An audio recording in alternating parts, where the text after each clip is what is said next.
starting off, today we are going to be talking about the first topic of the session will be we're going to be talking about Pyro and specifically about the logistics and strategy, regarding logistics, with the upcoming Pyro system. And we're doing this, we're going to frame this sort of discussion around the idea that 4.0 is coming Q2, probably Q3 next year. And so we're going to be setting our expectations appropriately. And the first question I have, but the community's not good at that. yeah. The community is not, and that's not part at of all. why I'm here. That's part of what Nazareth and I do on Pathfinders podcast is we try to help put things into context. But yeah, so everybody's crossing their fingers. We're hoping for 4.0, mid, late next year. But I wanted to ask you guys, as far as logistics go, do you think that there are any ships logistics related that are going to make it into any of the updates now and leading up to 4.0 that are very relevant to this conversation? We've got the Starfarer for refueling, and that's really it. Do you guys think we're going to see anything else? Are you looking forward to anything else? I want the Vulture, or not the Vulture. I'm sorry, the Aegis repair ship. The Vulcan. I just brain dumped it. Vulcan. Thank you. I knew it started with a V. Yeah. That's I wrote that question. It's fine. Yes, that. we absolutely need. I didn't mean to steal it. Sorry, I just wanted to. It's fine. No, that's what it's there for. Yeah, I hope they surprise us with the Vulcan. However, because it's not been said it's in active production, as far as I know, and they have said the Galaxy is in active production. I think there's a refuel or something. There was something with that, some type of industrial possibility there. So maybe the Galaxy, and that is apparently in production. Maybe if we're lucky, that ship will show up and give us an additional refuel key. Although I think they should have done both. And for those of you who are watching, if you don't follow the leaks, the RSI Galaxy is a leaked ship that is likely to be getting sold at IAE coming up in another, week away, right? I don't remember what day RSI is, but it's been leaked that it is part of IAE and that it is not only a concept ship, but it is also a concept ship that is already in production and it's modular. And so we're looking forward to hearing more about that because, I think that would be a great module for, because it is described as a support ship. And so like they talked about a medical module or modules. We don't know how many modules it carries. They talked about cargo, but we don't know the full extent of what modules are going to be available. So we will just have to wait and see. But, whether it's a drone module for like drone support, like a upsized Vulcan, or a dedicated refueling module, something like that. We are kind of limited when it comes to support ships. We know about the Vulcan, which is, repair, rearm, refuel with its drones. And shameless plug, if you want to know more about the Vulcan and the work on drones, Nazareth and I did a deep dive in that on the Pathfinders podcast. But yeah, so you reposted the video on your Discord. It was nice. I hadn't seen that. Yeah, we did a lot of investigation on that. And with drones, they are working on the tech for drones. They're going to use because the drones, they have the drones flying around in game, like in engine clips. So you can see the drones in the Squadron 42 trailer and like the Invictus Launch Week trailers. But you're going to, they use the same flight model as ships, and so, but it's just simplified. Oh, the one that's getting ready to change. Yeah, it obviously very not trying to be negative, only, just snarky, but very simple. But they're supposed to be controlled with the same remote stations that you'll use for the remote tractor ship, remote vehicle-based tractor beams. So your tractor beams on like the Hull series and other ones that you interact with via console, it just pops up a video like a remote turret. That's how you'll be controlling drones. Since we know they are there has been some work on it. We just don't know to what extent. So hopefully we get more because it's not just fuel, but we Well, it's rearm Yeah. Yeah, rearm is repair. going to be the big one.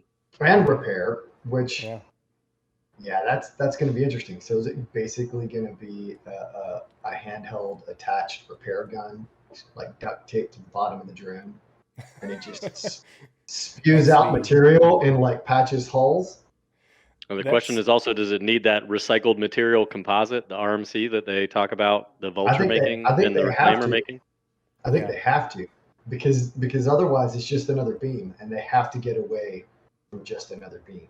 Yeah. Well, it's still a beam, isn't it? I mean, it's a beam of RMC. It's an RMC It's beam. but it's shooting. It's not like a magic beam. It's actually shooting a material. It's the inverse Yeah. of salvage, which is such second material off. Yeah. And so it's I guess the Don't ever say space magic way is it's shooting it onto there, but also maybe it's like almost like a heat gun or something. However it works. At least there's Yeah. something going out there. But the way they talked about the Vulcan and drones is that you'll be able to you'll have to have the right drone for the job, and you'll be able to configure them. The little grabby arms are supposed to be for you can carry ammunition, you can carry missiles with it, but then they haven't talked about the repair, and so I'm assuming that it will maybe have like a little repair nozzle for because it's only supposed to be hole patching. The other question I've always wondered, and we speculated on this, was do you guys think that the little grabby drones, like you'll be able to put components in the hull, the cargo bay of your Vulcan, and take those small size 1 components, out and use the little grabby arms on your drone, fly over to your Gladius, pull out the dead component, put a new one in? Or will you have to EVA to do that? I think you're gonna have to, if it's a small ship, you'll have to EVA. Yeah, you think so? Yeah, absolutely. I mean, if it's a fighter, you'll have to. Yeah. You'll have to go into your like if it's the Scorpius, Mm-hmm. right? You go into your internal storage after you EVA out, pick up your new shield generator or power plant or whatever you have stored in there. Pull it out, find the hatch, pull let it sit in 0G, pull out the old one, throw it, pull out the new one, put it in. That's what I was wondering, is if the drones will be able to do that, because they do have the little grabby arms. Yeah, I think the drones will have to be able to do that. I think it'll be the same process, right? Probably hold F. Yep. Hold F, remove component. Little grabby arms do their work. Grab component, same thing. Insert component. There it is. Yeah, I'm hoping. I think that's a long time away, though. Oh, no doubt. No doubt that's a long time away. Well, we just think won't get that level of repair until we can do it as players too. But in the meantime, we'll probably you'll probably be able to equip your drones with the hole patch goo, your crack spackle. I think one of the things that they're based on their resource management thing from CitizenCon, it sounds like they're trying to move away from, at least frequently, wholesale component replacement. It sounds like they want to repair components or replace their subcomponents when their subcomponents are damaged. I know they've talked about relays and everything like that, but it almost sounds like they specifically mentioned like if a component's subcomponents get damaged or it gets damaged. So what I kind of envision with the drones, at least the first iteration, is at best they repair components or subcomponents of a component. And they're not good for full-on replacement. Components is for larger components. For small components, your little size 1 components on fighters, where it's just underneath a hatch, it's not heavily protected. I've been expecting those to need replacement far more often than like the ones on the, say a hammerhead. Yeah, because I mean, you might be right. Yeah. Maybe. But as far as subcomponents go, I would imagine that will be determined by quality and size. Yeah. So, because the other thing they've talked about with components is that the larger the component the more subcomponents it has. And I don't remember if they differentiated, whether, small, the size 0, size 1s will even have subcomponents or not. Well, a size 0 might not. I hope a size 1 has 1 to 2, like with a grade A having 2, and a grade C having none. Mm-hmm. And then obviously it's going to have to be a size 1 component to get, or subcomponent to go on that component. Right. And then go up from there. I mean, that makes sense. I just wonder if, because, they talked about using the subcomponents to optimize a component. And I feel like it would be a shame a little bit if that didn't include size 1s for like the fighters and stuff like that. Because even if you could tweak your fighter just a little bit, maybe your fighter's a little bit more performance heavy at the expense of maintenance heavy. So maybe you burn through subcomponents or components themselves much faster, and then that whole maybe a logistic. subcomponent increases the lifespan of your component. Exactly. So maybe you've taken a performance, level 1 component and put some subcomponents on it to give it a longer lifespan so that you can sustain life out in Pyro with military performance of, military grade components or something along those lines. I don't know. That's what I think they're kind of heading toward, but you're right. Maybe that's just something for larger components because, the truth of the matter is the larger components within ship hulls right now, you can't get out for the most part. The way they've designed most of the ships, like you can't get a size 3 component or whatever they are out of certain ships based on the doorways, the airlocks, the where they are located. Like I don't know if you can even get a size 2 component out of the component bays on a Vanguard right now, if it's even feasible. So I don't. if you Yeah. So in that case, it might be one of those things. Yeah, exactly. So maybe they're tuning that in the sense that like, okay, full scale component replacement is going to be a rare thing that we hit one day. And until that time, as we can do like hull cuts and whatever we need to do to get the larger components out, we'll introduce subcomponent damage, and you can replace the subcomponents, which are much more handheld, for those larger size components that you just can't pull out of the external bays of a fighter, which would make sense. And I'm sure the oxy cutter, kind of comes back into play here at some point in time when we have like physicalized damage and all that kind of stuff. But that's a long time away, and I feel like they're going to need something in the interim, and that makes sense to me in the interim to get away with it if that's how it's, because it sounds like it's gonna be a long time for physicalized damage, especially based off what they just said with ship soft def. That sounds like a we're not getting that for a while. Here's this in the interim. And they are working on the physicalized damage system, but that's the thing is we have no way of knowing how long that work is going to take, because there's the physicalized damage, which is a physics-based system for the actual ships, in what the damage looks like on the exterior of your ship.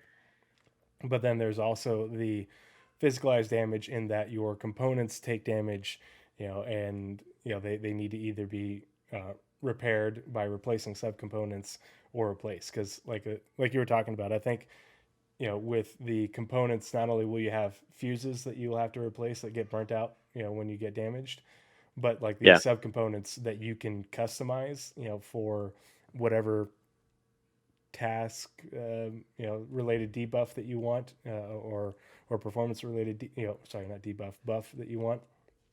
I think those will have to get replaced as well. Like if you get a short from taking damage, okay, well now you don't have that buff anymore. You have to you have to replace the subcomponent. But then if it gets completely damaged, I think the size 2s in the ships that have them, if they're recent enough, are small enough that you can get them through doors. But I think size 2s are where you'll need like a pyro multi-tool to get it, because it'll be maybe too heavy to carry on your own.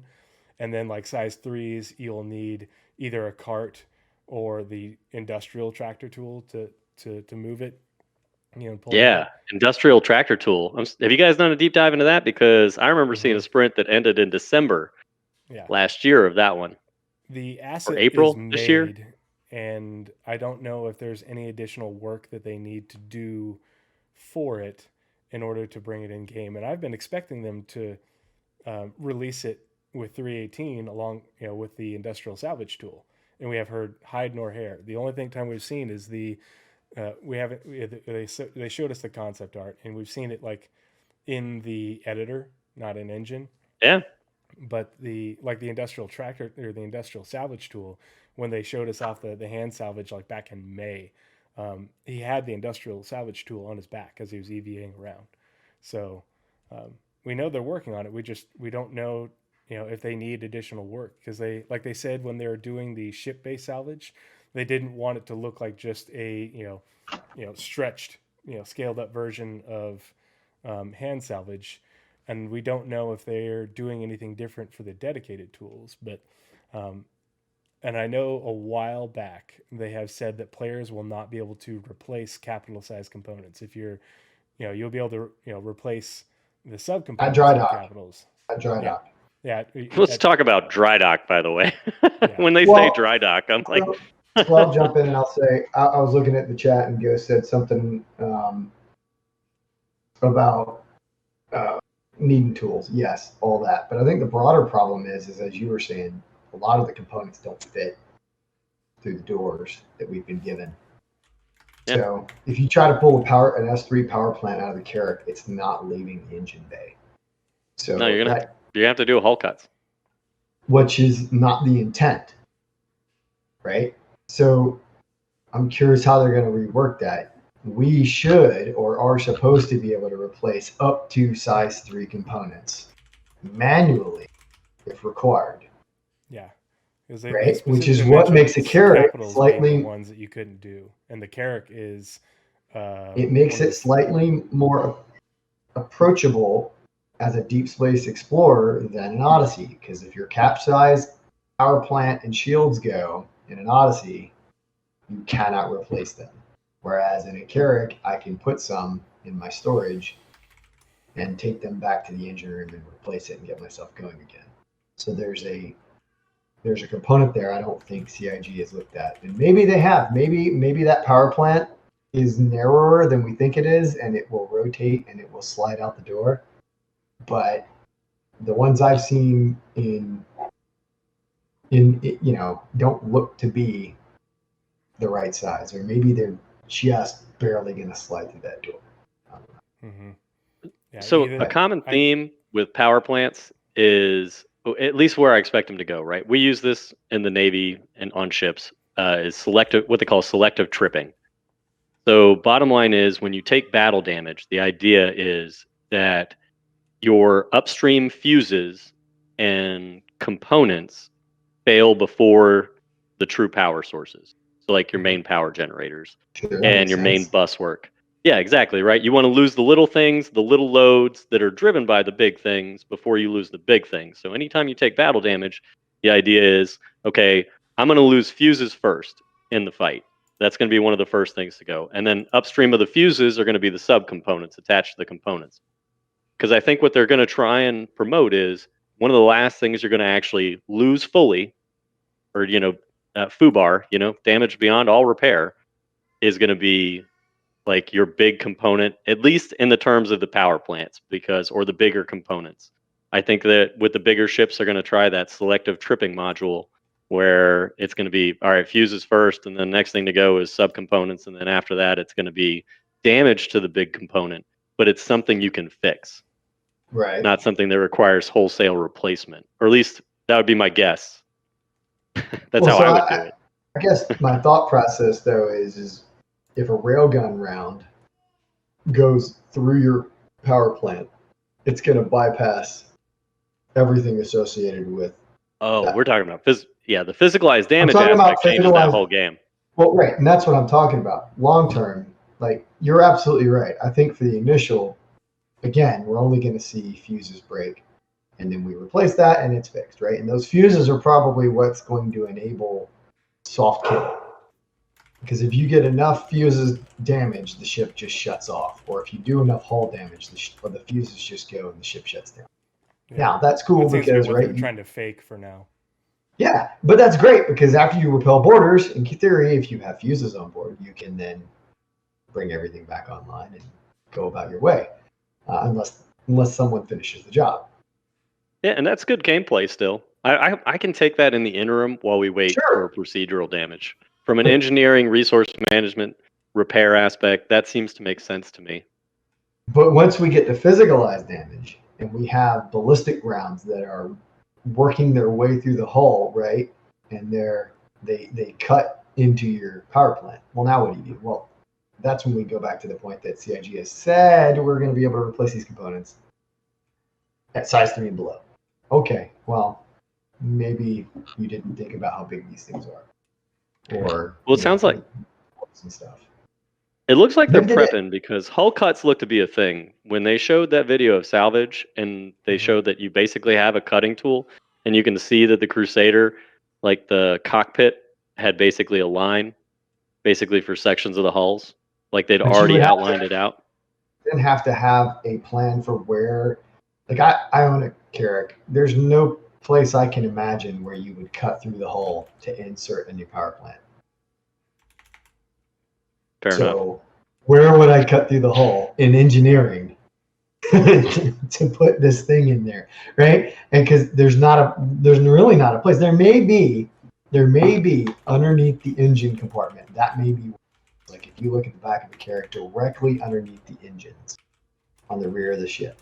That might be the overhang where that power plant is sitting, and you could cut that out and push up a new power plant. Maybe. But then that begs the question, why the hell wouldn't you just put a hatch there? Oh, well, that's all ship design, and that's something that they're going to have to. I know they're already going back and looking at ship design. But you would, And in real life, right? You tell me. I don't know. Wouldn't you have like plates bolted on over it, something like that? But oh you yeah, would no, be able to take those plates off if you needed to, so that you're not literally melting the hull of the ship on the way. You would just take those plates off, set them well, most aside. ships, yeah, I don't know. you're You not tell wrong. me. Well, most ships, right, are designed from a standpoint of, uh, I'm gonna go back 30 or 40 years because we've actually gotten smarter about it. But 30 or 40 years ago, bottom line was there are some things that require hull cuts, but they are smart about it and they make it so that you can do a hull cut and it's not totally detrimental to the ship's integrity. So it's almost like having a designated space where it's a good place to do it. Um, we've gotten a lot smarter about things like that, and ideally most things are hatchable. Most things will fit through the hatch, but there's always going to be some bigger components that can't fit through a hatch. We have that now, but what we've learned to do is we basically have these things that are like a hatch within a bigger hatch, and we call those logistic escape trunks. Sorry, dog was stepping on my cord, and I was trying to get him unwrapped, and he freaked out. But like these logistic escape trunks basically are a larger hatch around that smaller hatch, which require more work to remove and are long term a little bit more logistically um, stringent in terms of the requirements to restore it. But it's way easier than doing a hull cut. Way less retests associated with it. Way less rework, repair associated with it. So we've gotten smarter in that regard. But I mean, I don't think CIG is necessarily coming in with that mindset of logistic escape trunks and things like that. I mean, really, what they need to look at is, okay, can it fit through the passageways? If not, then we've got to make it basically a sectionable piece of hull that you can cut with dedicated repair ships that are capable of hull cutting.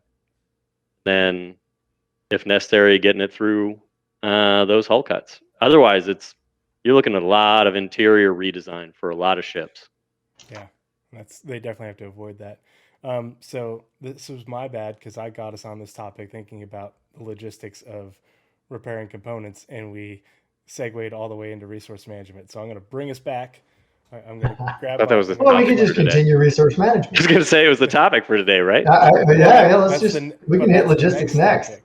Yeah, Oh, okay. the to bring it back to the logistics though, but there is logistics associated with repairing your ship because that's going to be an issue. You have to repair your equipment.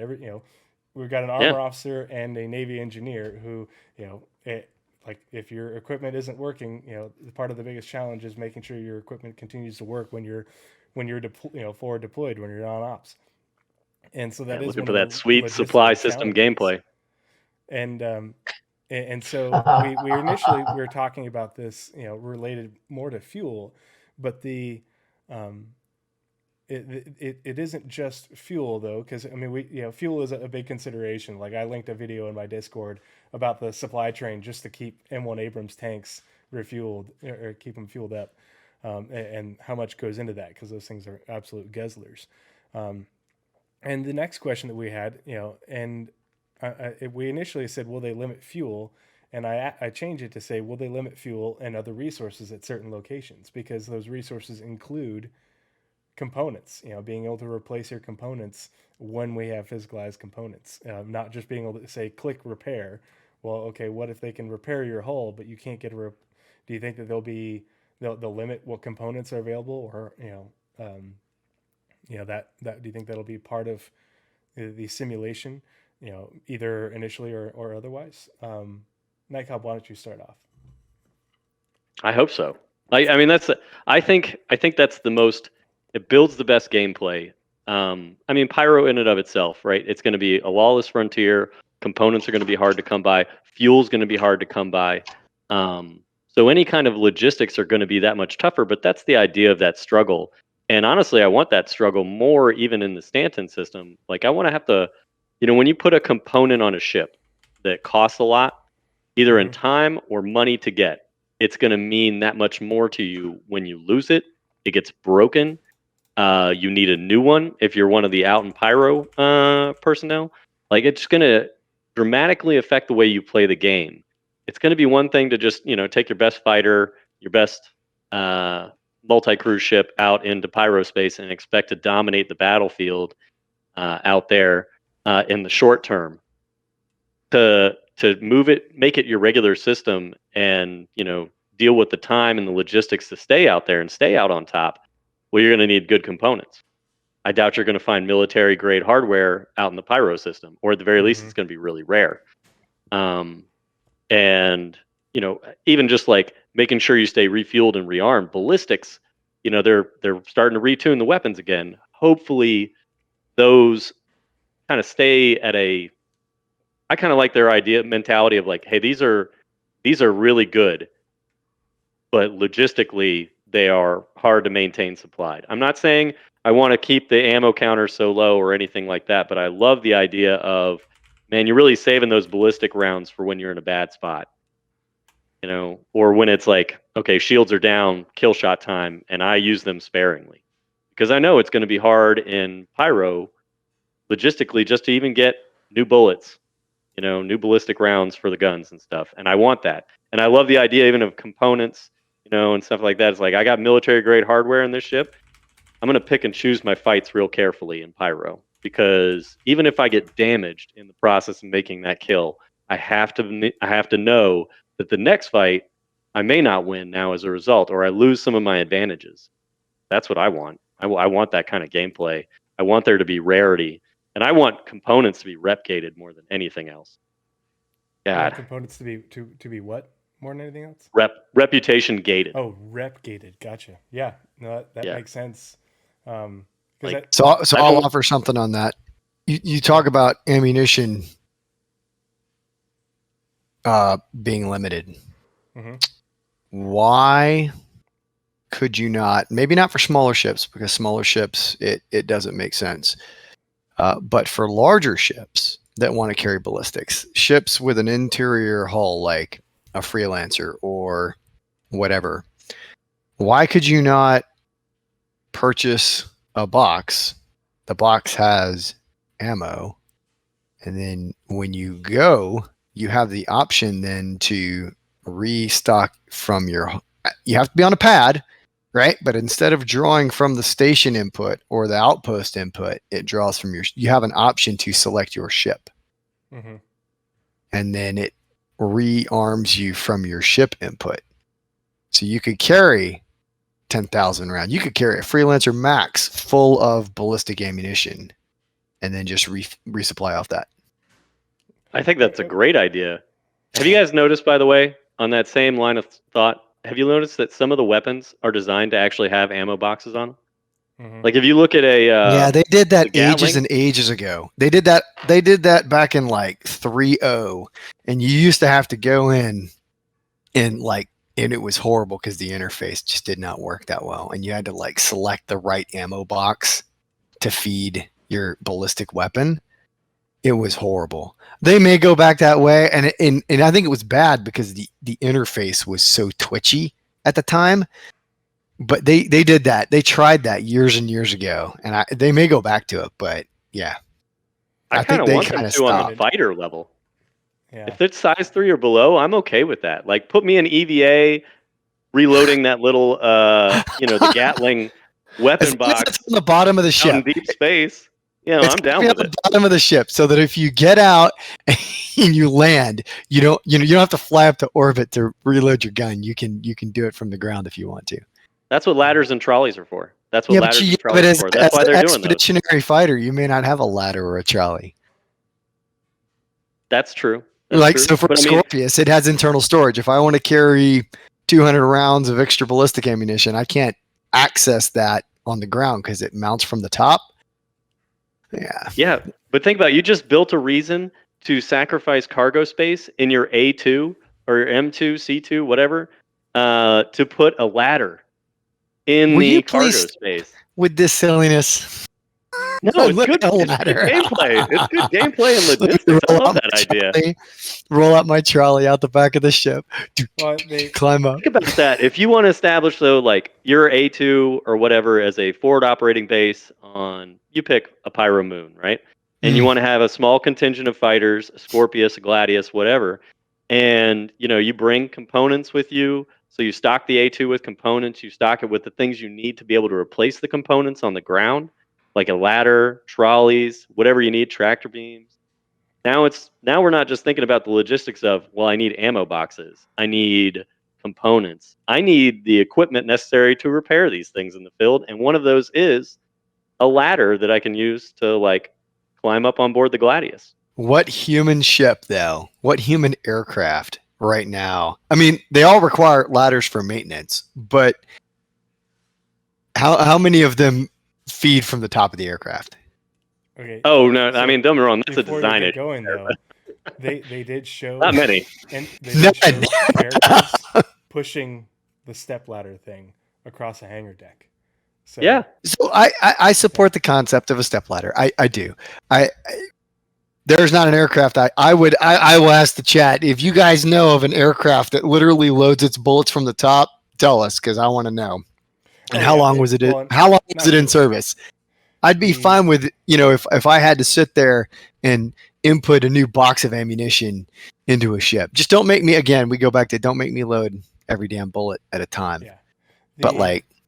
You don't have to, I could like for fighters, the weapons are largely mounted on the wings or under the wings and stuff, but the component access is either on top or on the bottom. So, certain things you won't be able to replace. But those wing mounted weapons in theory, would have like a belt run through, right? Just like in an M1, right? Your ammunition box for your coaxial machine gun is on the left side of the gun tube. The coaxial machine gun is on the right side of the gun tube, and there's a nice trough that runs all the way up and over the gun tube to the weapon system and feeds in, right? Mm-hmm. So the same thing would apply for a ballistic weapon on the end of a wing like the Scorpius, right? You're going to have a trough or a track that ammunition runs down. And 900 years in the future, I'm going to make an assumption and say that process is probably automated. But you would still have to, as Nightcop says, load the crate of ammo in there. Mm-hmm. The system then loads it and then shifts it all the way down to the end of the weapon, chambers the round, and now you're good to go. I could definitely, I definitely think that we'll probably have manual loading of ship-based weapons, for ballistics, obviously. Whether it's on a fighter and you have to replace the ammo crate that's in the magazine, in the body of the ship, or if you're in a larger ship, like I bet you we're going to have a magazine in a little component bay next to the turrets on the Hammerhead, the turret stations. And you'll have to, you'll have... Oh, maybe. That'd be okay. Yeah, that'd be okay. I could see where your it automatically goes from, okay, the weapon has this much on it, and then it will reload itself, automated from the internal magazine that's behind it in the hull. But you have to keep that internal magazine full. So you get like Yeah, 400 ballistic rounds, whatever, per for crate. per turret, and then Yeah. 2,000 in the magazine behind it. And so if you run dry, it's because somebody didn't run back there and refill it after somebody was not conserving their ammo. But that's a Well, at least that's making it you're very verging small now into into little resource boxes. management Yeah, because sorry. people are resources. Do you think that That's the they're going topic. to yeah. Well, we're gonna get there. I got to keep it sectionized. We See, are there. now I'm the taskmaster. Get back on We are logistics. there. No, I like the idea of that. I do. That would be fun. That would be good. Now, do you guys think that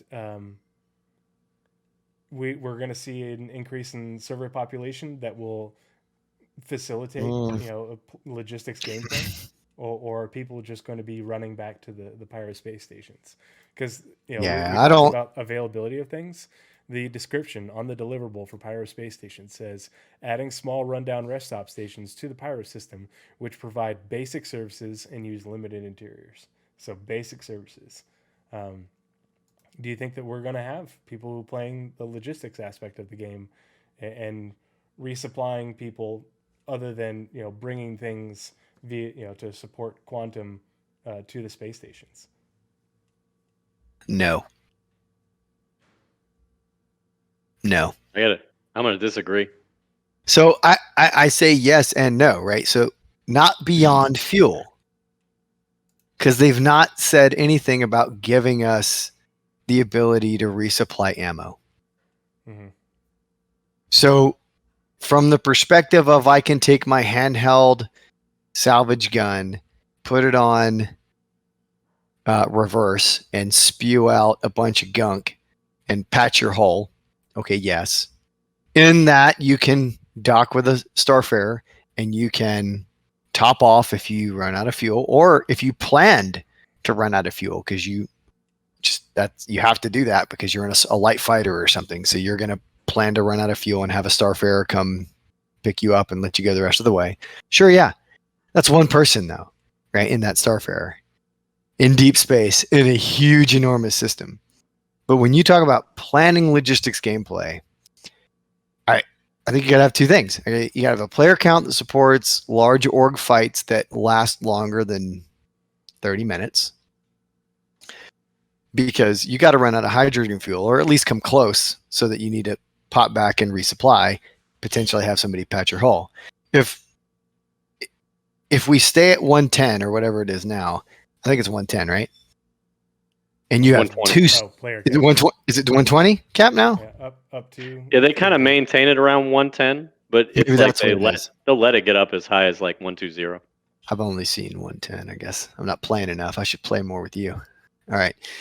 But that's 50 people per system. Gunner bro. That's right.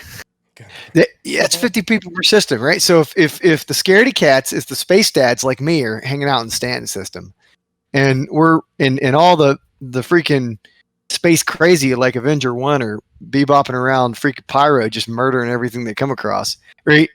Now, if it's only 120 people, unless organizations willingly get together and say, let's have a scrum. Let's get in there and have a small fight, right? 50 versus 50. I think you probably won't need logistics the way we envision it.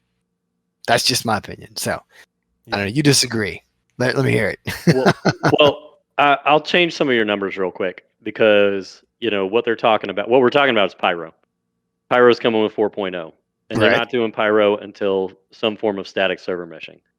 What they've proved right now is they can have 120 people on the same server. Now, I don't think they'll probably stick with that number for the first round of static server meshing, but let's just say I don't think they're going back down to 50 either per server. No. So what you're talking about really is maybe 200 people in one. What's the thing behind the client servers? Container? The replication Shard? layer. Yeah, the replication layer / shard, right? So what you're really looking at is closer to like 200. And I think what you're going to find is I don't think anybody's going to want to play that game loop, but even Avenger 1's Avenger Squadron, they're going to quickly realize that that game loop is necessary. And they're going to need people to help them out. If they don't have org mates already dedicated to it, to help them out and help sustain them in their quest to dominate Pyro. You know, I'm speaking for that group. I understand that may not be their actual quest and stuff like Sure, that. sure. But I mean, I've seen how those pilots train. They're definitely making a case for it. If they want to take a system, good luck with the entity that wants to stop them. Yeah. So I guess I'll amend and say for the guys that are going to sit in the verse and do dogfight after dogfight, yeah, it might require for the guys who stick around for a few rounds and don't get blown up, like Avenger 1 himself, it might require him to have some type of refuel capability, right? Because that only makes sense. He's going to need to keep going. You're going to want to increase your time on station because you're going to want to increase your time on station. However, when we talk, I mean, at what point are you so damaged that you either willingly destroy yourself because there is no death of a spaceman, right? So that you can get your ship back because you're at the point of non-functionality. Pyro, you respawn. I think it'll be a way time. Far away. Sure. You'll spend, yeah. And there is a time investment, but you get done with it. But I mean, I guess the real thing is I don't think the guys who love to do super amazing PvP are going to be trying to do that super far away from a place they can respawn because they got a high death turnover rate. You know, when Avenger Squadron goes out to train and they're murdering each other over and over again and guys are taking damage and guys are, I mean, it's a 10-minute loop to get back. If they're doing that in Pyro, you're right. It's like a 30-minute. If you're not doing it just effort for training, because they are pushing people. Yeah. If you're just doing dogfighting PvP for training practice and for fun, you're not going to be doing it in the PU for much longer. That's what. It'll be an arena commander. Because you won't be able to sustain that with the way that they're building the PU. But if you are fighting over something in the PU, and with the way that they're building Pyro, they're making it so that you are going to be fighting over things, because the stations are at Lagrange points. And so there's a really great video about Lagrange points. I'll have to share it in Discord. But the Lagrange points are going to, because of the increased size of Pyro, the Lagrange points are going to be farther from the planets that they are attached to than the Lagrange points in Stanton, because it's based off of canceling out gravity between, like some of them are between the planet and the moon, some of them, on either end. You have null points of gravity, so that way you're in a stable orbit. And the Lagrange point stations, they're not going to have a station at every Lagrange point like we have in Stanton, because there'd be 30 of them, and there's no way anyone would have ever built a Lagrange point station at every Lagrange point in Pyro, just because there's no need. There'll be likely a handful of them. I think they only said I thought they gave us a number, but it was like single digits, versus we have over 24 in Stanton. So there's going to be few of those stations, and they're going to be farther away from the planets and the moons where there's going to be outposts and resources that players are going to be competing over. And so if you're trying to maintain a presence over, say they do some sort of jump town thing, there's a physical location on a planet, or a moon in Pyro, and you're trying to maintain a presence there. In order to maintain that presence, you're going to have to keep your aircraft fueled, because they won't be able to just bebop on back over to a Lagrange point because it's super far away. Your time to get there is longer, and the amount of fuel you'll waste just by going back to refuel is going to be an issue. So I think we're going to see a lot more people using Starfarers in order to keep a presence. The Starfarer will be like a short, QT away, so that way it's safe. But you're going to have to, be cycling people in and out, of keeping their fuel if you want to maintain air superiority, as well as we talked about, if you're already using a Starfarer for maintaining, keeping refueled, why not have a bunch of buckets of ship repair goo in there in order to keep your ships patched up? Yeah. Because if you're using energy, yeah, we don't have. I don't think we're going to get to the ballistic ammo reloading by then. I think it's definitely on the docket. I think a lot of more people are going to be using, um, energy weapons until that happens. In Pyro at least. But a I think having a space-based FARP, or even landing you know your Starfarer nearby somewhere in order to maintain your air superiority presence while people are doing the whatever jump town style gameplay we have. I think it's going to be absolutely necessary. Um, because even your if you don't bring in your bigger hauling ship in order to get whatever it is that you're getting, um, you might need to refuel those ships as they're making their runs back and forth to wherever they take the stuff to earn the UEC. Yeah. Honestly, it's funny that everybody keeps talking about with the new cargo refactor, hauling and stuff like that, and hauling commodities. And my big thing has been for really the last couple patches, like, I don't think they need to worry about the quantum economy in terms of cargo refactor until they've got that further down the road. Like, give me the ability to haul, and not in the personal inventory of a ship, but missiles, guns, ship components. Like, that will create tons of gameplay when Pyro comes online without any kind of commodity system being run by Quantum, because you're going to need new components, you're going to need new missiles, new guns, new armor. Man, the C2 pilot that can fill his hold with, fresh armor sets, fresh FS9s, fresh or rail guns, missile launchers to keep the pirate orgs supplied and Pyro with the basic necessities that they need, which are mainly, the logistics of like components and, weapons and stuff like that, and missiles to reload things like an Eclipse. And that's, talk about a juicy target for another pirate org, is to take that C2 that's got a hold full of weapons.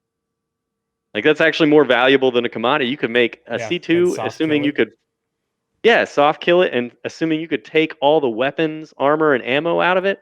I mean, one, it's just a giant cache for your org to be successful, or two, man, what a haul if you catch them on the Stanton side of the system.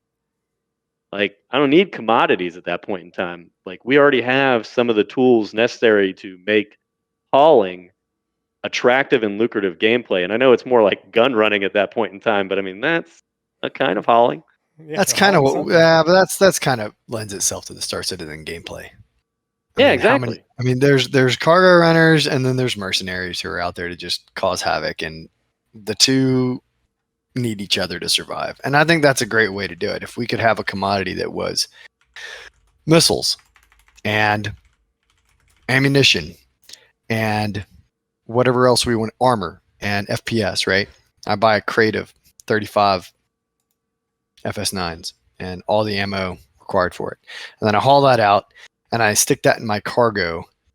I could either sell it, and then the station then has that in its inventory for people to buy, or Yeah. I could move it to the cargo deck that we're supposed to be able to have, where I can store mass quantities of things and stuff.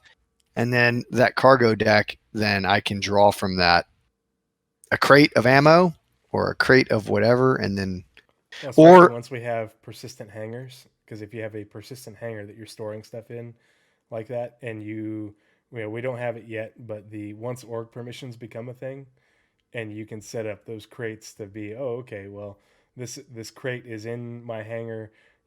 Everybody in my org or squad or whatever has access to that hangar. If you need to resupply, I've staged this here. Like we talked I about don't think with that's Attira 4.0 Kell. thing. Yeah, I don't think so either. But I mean, I but think that's it's kind of what we're definitely. talking about in general right now. Yeah. It is, but But I I think think for within a ship, 4.0, though, like you said, Night Cobb, within a ship, if you just park your C2, 30 kilometers away from whatever, conflict zone, you can, because we don't know what respawn's going to look like at that point, but say you have say tier 2 beds are still respawn, and you've got your Carrack over there, or parked next to it, or and you've got crates full of arms and armor in order to keep your fighting force ready to go nearby, and then you just have somebody, okay, you respawn and you're getting ferried back into the fight. I mean, you could do that now though. Yeah, but it's going to right. be You put a couple pieces of armor in an Aurora. You nuke the Aurora. You get the box. Then you buy all the stuff. You just keep buying the stuff. You chunk it in the thing, and then you have a crate. I'm not saying that that's the preferred solution. I'm saying you can do that now. I can imagine that's what people are going to do, right? What people are going to do is they're going to fill up a ship, right? Like a freelancer or a cuddy with all the crap that they can take, right?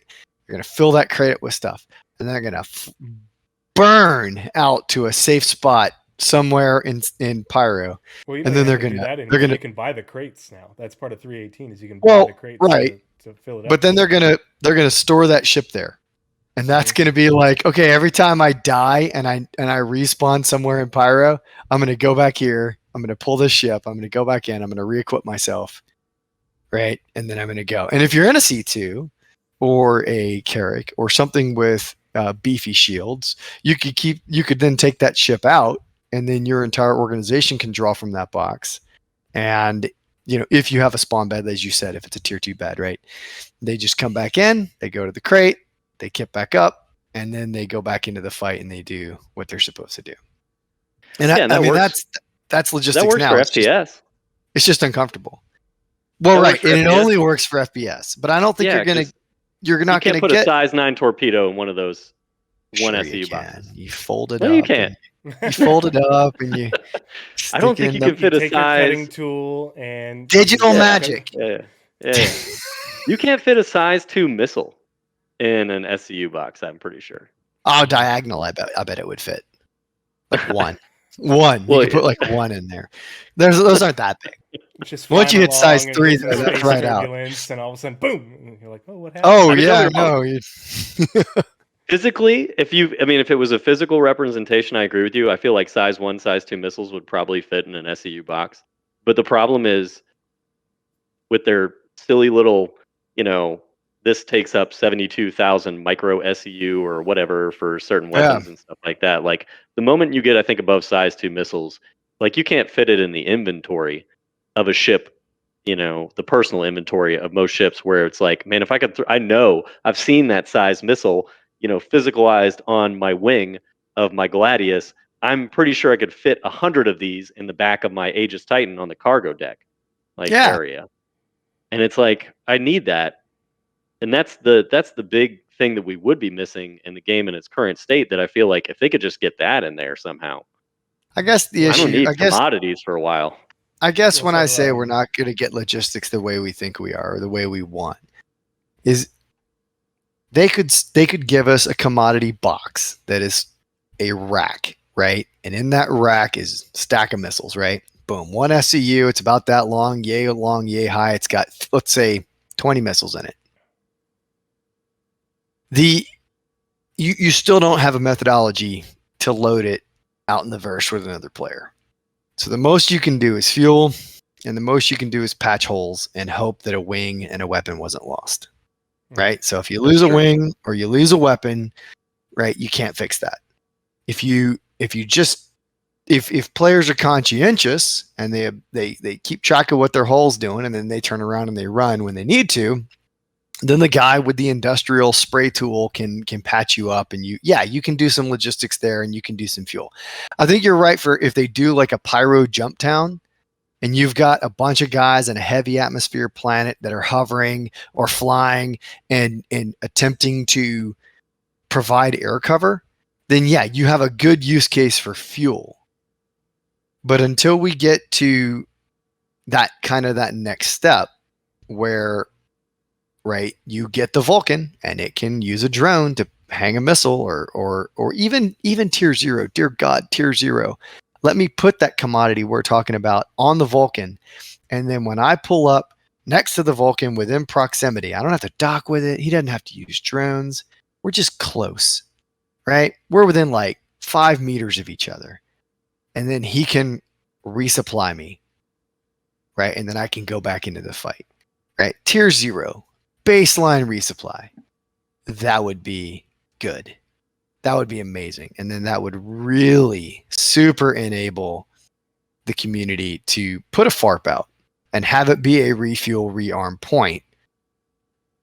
So when you run out of ballistics, you fly back to the Vulcan, and that guy, you get within 10 meters, he hits a button, he charges you, 1 credit per bullet, boom, boom, just like fuel, right? And away you go, and you're off. That's all it has to be, tier 0. And I don't think we're going to get that for 4.0. We might get it for like 4.5. But CIG has to be willing to not make it perfect on the first iteration so that we can get the utility of the action down and the gameplay of the action down. And then I think you're cooking with grease, man, at that point. Mm-hmm. I don't think either of us disagree with you. I don't know. I want some kind of... I'm really just trying to figure out how to restock my Aegis Eclipse once I get out to Pyro with size 9 torpedoes without having to go and buy them myself. Like, that's the crux that I'm at. And I think that's why they need to allow us to buy a commodity item thing and take it to that stupid station. And and then from that station, right, the trader makes profit. And then the station has X amount of size, I don't know, what is it, 9? Is that what you have? Yeah. 9? Size, X amount of size 9 missiles on that station that if you're lucky, right, you can go buy and restock. Right? See, I don't want to be lucky, though. But if they only got one left, I want to pay my friend in the C2 to bring them to me. Yeah, I don't think we're right. But then how would you? Are you gonna 0G that torpedo out the back of his hold, and then like 0G it up and latch it onto the bottom of your ship? I don't know. Like, that's the thing, that's the thing. I'm like, when they're doing this physicalized components thing, I feel like that's the next logical step that they really need to attack. Is like, well, and here I look at it as, I'm pretty sure the size 9 torpedo is already in some way, shape, or form physicalized. You can shoot it down. They're all sure. The moment it leaves the hull, it's a thing. But they'll even in and missiles will end up in your ship, just lying on the ground or on the floor of your exactly. And so if it does that, I think you can, if it's on the same system, I think you can have it. Yeah, I don't think it's a huge stretch. I don't think it'll come with 4.0, but not long after, where you'll be able to use a industrial tractor beam in order to carry that. Pilot, you have to open up your hatch for your Eclipse or your Retaliator, and then like that's some gameplay. Grid, snap to grid. You just walk up to it. Because if you have your I don't think you'll be able to do it with size 9s. I think you'll need a drone for size 9. But that's why I want them to bring a Vulcan. I think. Well, no, I don't even think that will, because the industrial. Oh, you mean a handheld industrial? Yeah, the rifle looking one. I don't think we were talking about earlier. Isn't that like a torpedo from one of your submarines? And you're like, yeah, I'm gonna take my handheld. I'm gonna lift that bad boy up. That'll be strong enough for it, but I do think that we're going to get props that will be able to do that. I think a drone. But they have to have some snapping to grid for it, like they do with the cargo containers. I think that's probably right. Get it in the right spot. Magnet, it's in there. You're good to go. Because you don't have to. Sure. I don't think you have to. Press Q and E and with your multi-tool or whatever in order to rotate it in the right spot. As long as you're close, I think fudging it would be fine enough. But I don't think we're far that far away from it. But if in the interim, like a tier 0 implementation, like Attira you were talking about, if I buy however many SU it is for, say 18 size 9 torpedoes, you've got 6 reloads for your Eclipse. And then you take it to your station and, you store it in your inventory on the station, because the station in Pyro doesn't sell size 9 torpedoes. Okay, well then I can just, using the UI, I can fudge the reloading, hell, even give it a timer. I don't give a shit, in order to make it, fake, like somebody's actually loading it for you. But that way you can at least reload from the station, and now you got a point. Until we get to that point where somebody is bringing their Vulcan out with, or some other ship in order to manually reload you, because I do think we need to get to that point, because it's going to need to happen not only for, because I think a Vulcan will pretty easily be able to reload smaller missiles for fighters, ballistics for fighters and stuff, because the Vulcan only has 12 SCU. And they did mention when they were going through the design of the Vulcan that they could enlarge it if need be once they put it into production, enlarge the cargo hold to give it more SCU. But even so, I don't think we'll see more than 20 SCU on the But Vulcan. why wouldn't you have a tender ship? Well, I think we'll get something like that. But I think the Vulcan being The tender ship is the C2. So if the C2 buys 200 size 9 missiles, right? And you park that guy, right? And we're supposed to be able to control gravity in our ship, right? So the Vulcan operator is just driving his drone in under 0G into the cargo hold. He's plucking out a size 9 torpedo, and he's gently taking it out, and he's attaching it to the bottom of the ship. I think it works. I think you're right, though. The stage one is let me take a freelancer and move 6 torpedoes at a time out to Pyro, and then that's my personal stock of missiles until I run out. Mm-hmm. And I think tier that 0, is then tier 1 being the Vulcan, and then tier 1. I think should just be me getting close to a Vulcan and it working. I don't think they're going to introduce the Vulcan without the drones functioning. There's no way. But I guess it depends on how challenging are they going to make that drone, because we were talking about, you got grabby arms, you got all these other problems that come with that. I don't know. Honestly, tier 0, I don't care if the drones refill me with beams. With what? With beams. If they reload the weapons with beams on tier 0, who cares? Are you saying beans? Beams. Yeah. Oh, with an M, not beans, bullets, band-aids. I'm thinking food. Yeah.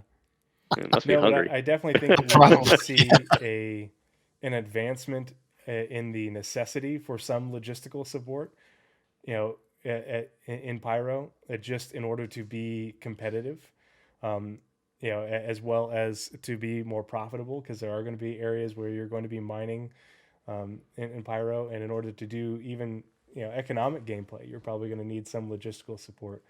But I think that they're going to have to continue to integrate things and bring more functionality in there. But I do hope that by the time we get 4.0, that you'll be able to do some of your own logistical support, where that they make it so that the stations don't they had the limited resources, just like they talked about in the description on the progress tracker.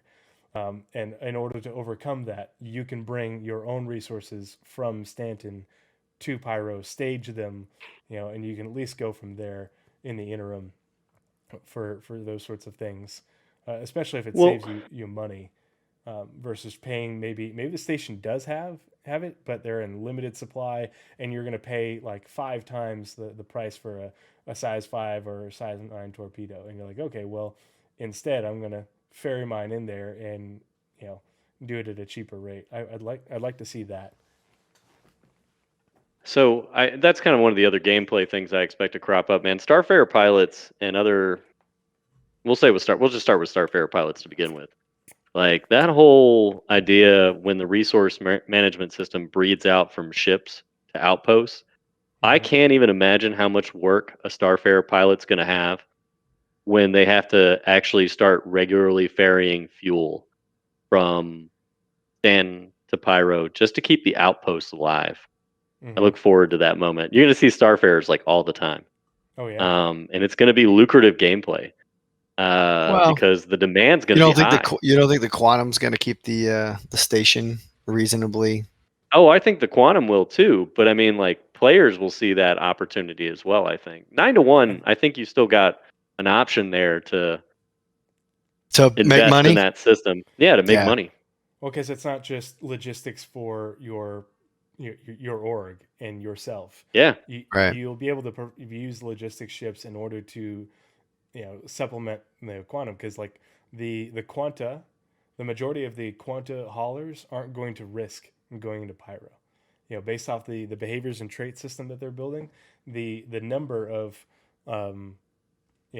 Quanta who are going to be okay with that amount of risk is going to be low, and that's what's going to create that demand and lack of supply, and that will yeah. include it's going to include everything that has to get moved around, and that's going to be the other part of the economy in Pyro is like, okay, well, if Quanta is doing it in limited supply, there's a niche for players to help fill that gap and make good profits. You just have additional risk, and you are just like an NPC, your own behavior traits are, oh, am I going to accept that risk in order to deliver fuel to this outpost like you're talking about? I think it's a great example because Yeah, we talk you're about right. The things AI from is not going to be the risk yeah. friendly variety. That's like you're going to find way less than 9 that are like, yeah, you know what? I'll totally brave Pyro. Avenger Squadron's out there. Yeah, it'll be fine. They're not going to raid me for my fuel. Mm-hmm. I'm not sure. Are they pirates? They're not pirates. They're just PvPers, right? Well, we need to get them on the show at one point in time. But I mean, like, it's one of those things. Like, whatever they decide to be, they're going to be I would think Matador would combat be oriented. Well, Matador, terrifying. yeah, too. Yeah, Matador too. Yeah, we talk about things from a PvP perspective, or at least your player for player perspective. But there's going to be a lot of room for PvE players to provide logistical support.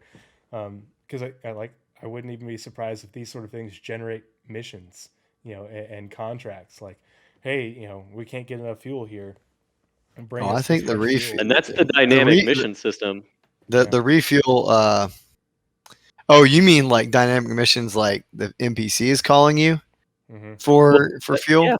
Yeah, sure. That could work. They're going with eventually, where it's I like was gonna say, I think an players outpost are going to be is calling for low. fuel all the time.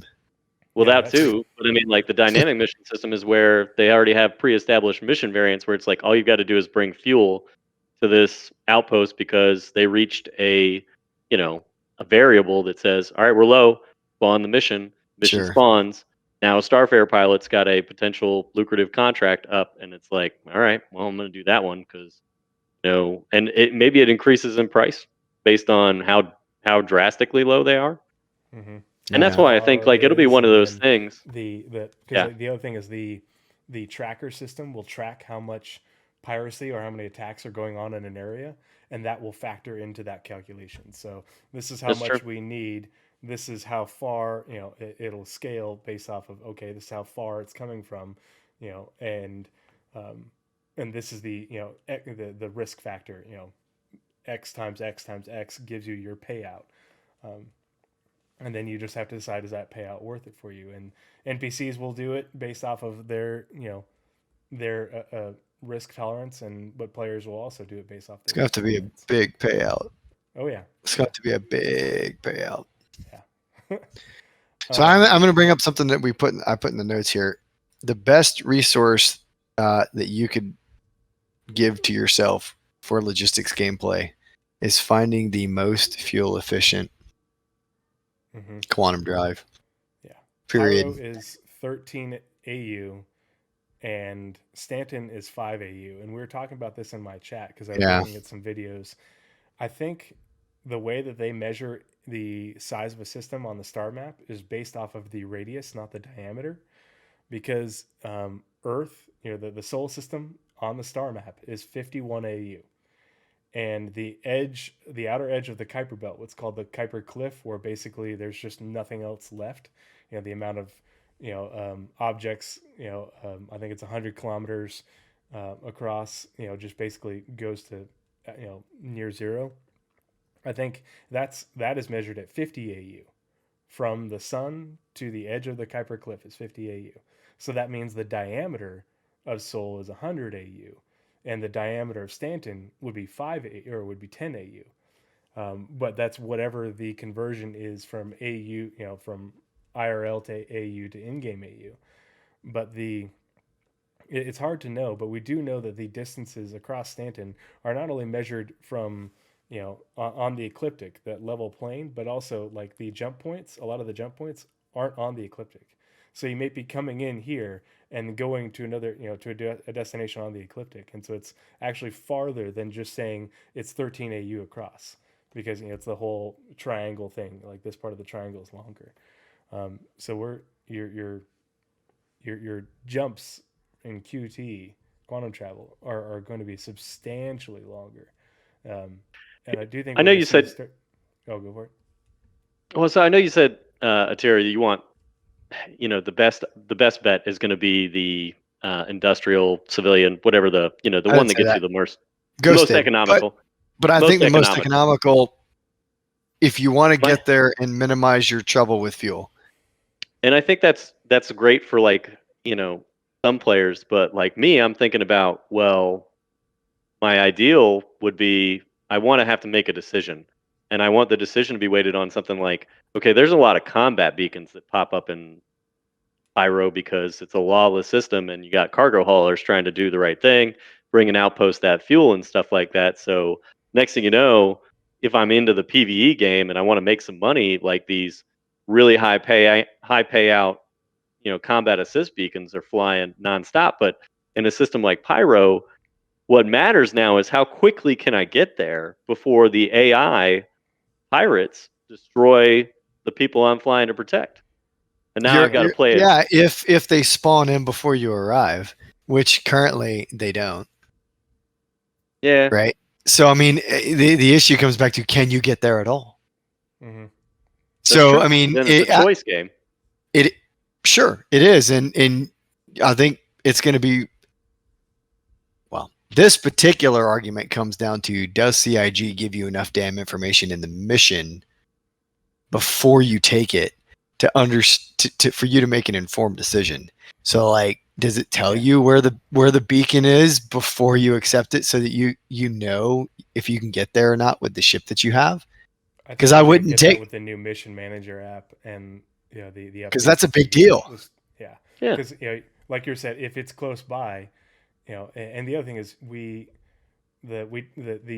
information doesn't travel faster than light either, and so I don't think, like we have it around the planets right now, you don't generally get missions from other planets, and eventually the dynamic mission system, I don't think you're going to get alerts for, like a combat assist on the other side of Pyro. But if you are doing that sort of gameplay, then yeah, you need the fastest drive, because you need to be able to respond in time before they get, killed, soft kill, hard kill, whatever. But if you're doing something And on the where you spawn need, point, yeah, I'm okay with it if they just do it like they already have it for um the spy satellite mission. It's a timer. mm-hmm. You've got 20 minutes when that contract pops before it's gone. I don't care. Do it that way.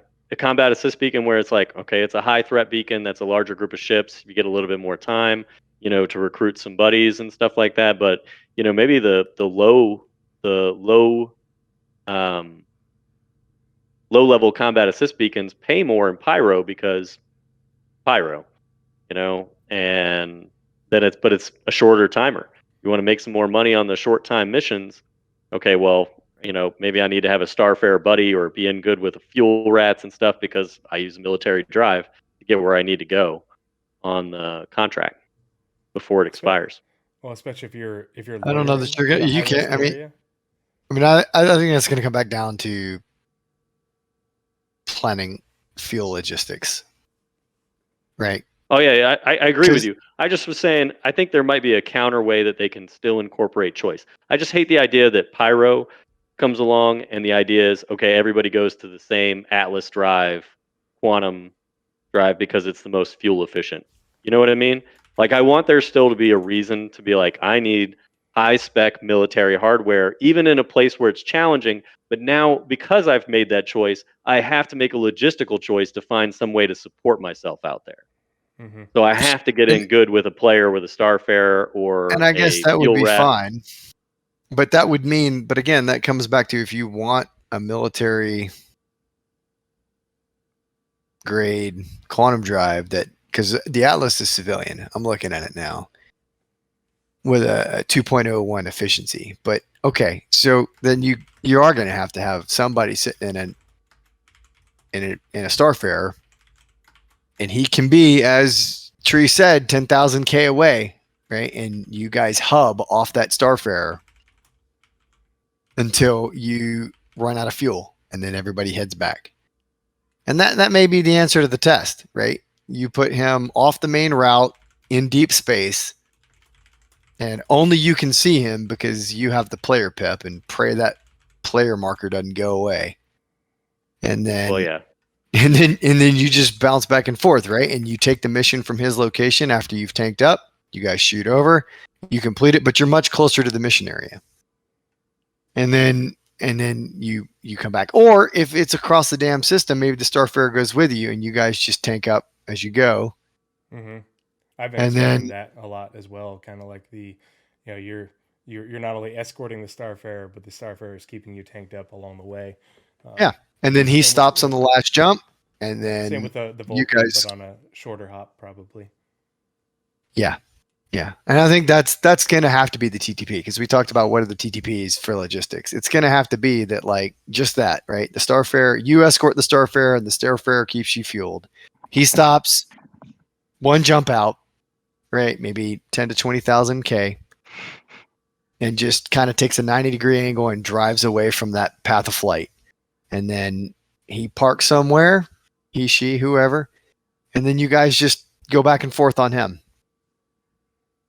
until you need to come back. That's going to have to be the way, because it's going to be enormous distances to cover, and that's really the only way. The only other thing is, depending on if they tweak quantum drive speeds, in theory you could maybe put a Starfarer like in the middle of a planetary body, right? So that you can like you know how like Calliope and Euterpe are like kind of right off each other. You can put him in the middle and then just bounce back and forth off him and just do missions around the moons. And that makes sense. And that's But but that's that logistical gameplay that you've got to introduce.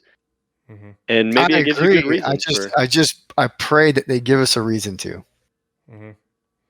And I I'm not think we're going to get convinced some that of the they will. reason, just not all of it. Like we're going to get some integration of logistical gameplay in a variety of manners, whether you are supporting the people that you're working with or other players, randoms, like the hey, come bring me fuel, just like the medical missions. You get down and somebody calls for that. I think we're going to get that, and then I also think there's going to be some element of logistical support for being able to support yourself.